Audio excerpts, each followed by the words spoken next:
Good morning. Tamir is here bringing you quality content, mindset, and disciplines, and now news to learn from my mistakes so you don't have to make them.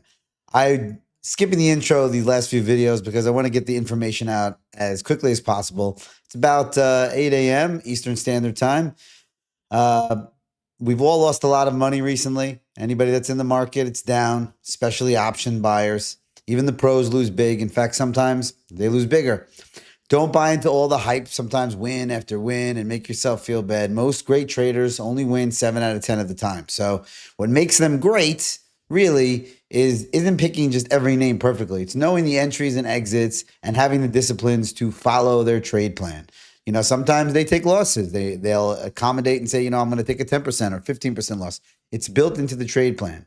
I recently changed from E-Trade to Webull because E-Trade did some really not nice stuff to me, and they charge way too much on their fees anyways. And I moved to Webull and I didn't have the stop losses set properly. It was a different system. And, in the process, I lost a little bit of money trying to reset up. So these things happen.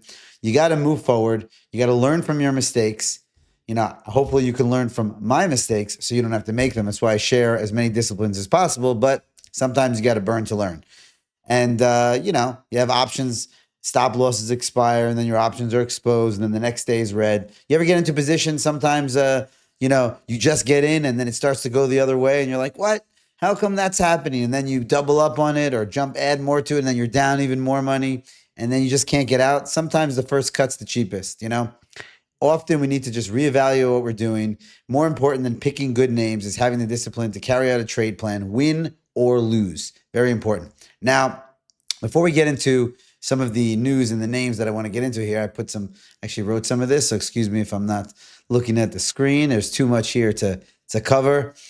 I wanted to share with you that I have some videos coming out with trading disciplines. They're on my channel. I'm going to have more.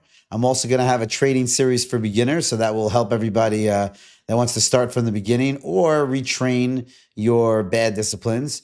I have some weekly news sessions called Stock Watch. It's going to come out. I did a little premiere on it, but every Sunday, hopefully, I'm going to work on the layout and have some data. We might even do it live and have some guests. It's supposed to be a lot of fun and give you all the data you need for the coming week.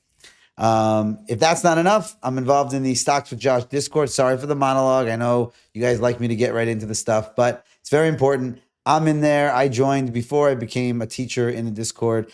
I was just like you guys, a regular trader, learning, moving up, figuring things out. And it's very important to work around people, other good traders in a pro trading community. It really helps you. It really helps step up your trade game, keep you in check.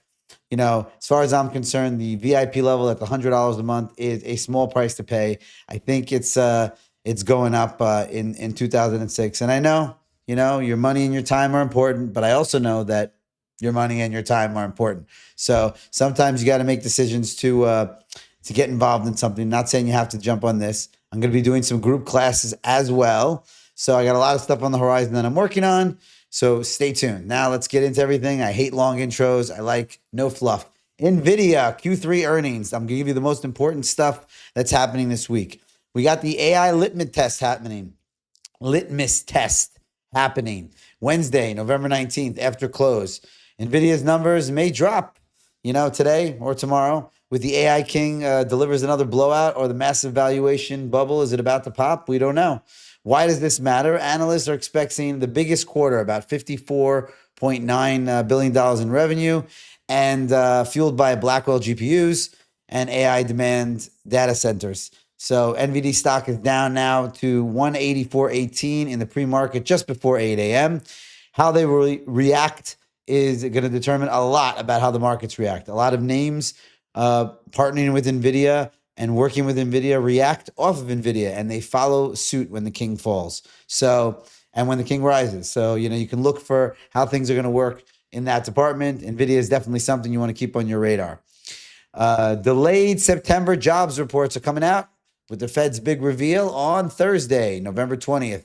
Very important. Jobs data can finally come out after the shutdown chaos. Strong numbers could kill rate, cut hopes, and crush stocks. So you never know. It really depends what they're going to say. Why does it matter? Well, the non-farms payroll is releasing, what does it say here?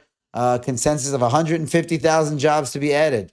You know, if it shifts the Fed and they decide not to cut rates, it'll impact everything from bonds to Bitcoin, which is currently trading at a low nearing 91,000. I know a lot of you don't like to hear that, but that's where it is.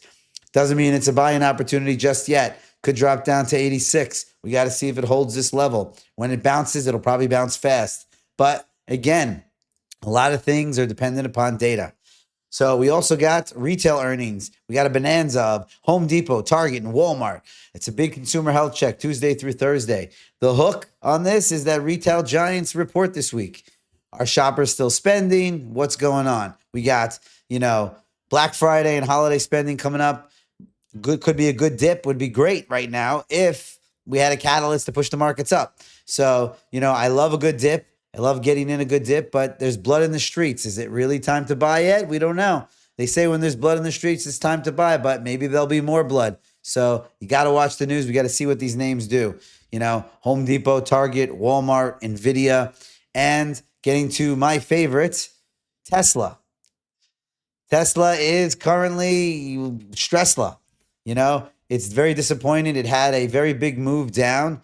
After Elon's compensation package was approved, there was like a buy the rumor, sell the news event, coupled with a market meltdown, recipe for disaster. So they bounced off of a key level, very low level, ran up to about 420 yesterday. I took some calls, thank God, made some money. But then it came back down, and now it's sitting at another support level at 8 a.m., around 405 and a half. We need it to pass 416 and hold for that level of support. They got to reclaim that goalpost from the bears, and then they got to push further and then reclaim the goalpost at 427 to see Tesla start running back up to its all-time highs or the 460, 470 range. But hopium does not fill our pockets, right? We need to look at the charts, look at the news, and see what's going on. We have the FOMC minutes and inflation data coming out Wednesday and Friday, November 21st. We got those two things happening, the inflation data and the FOMC minutes. Fresh CPI, will they confirm cuts or not? Will they send stocks into free fall? Will things recover and we'll get a nice bounce for next week or the end of this week? We're just going to have to see. I just wanted to get you all this news. These are the important things that you need to watch. Tamir is here for you, bringing you the best content as quickly as I can. I'll try to get better at it. Have a great day, everybody. Trade safely.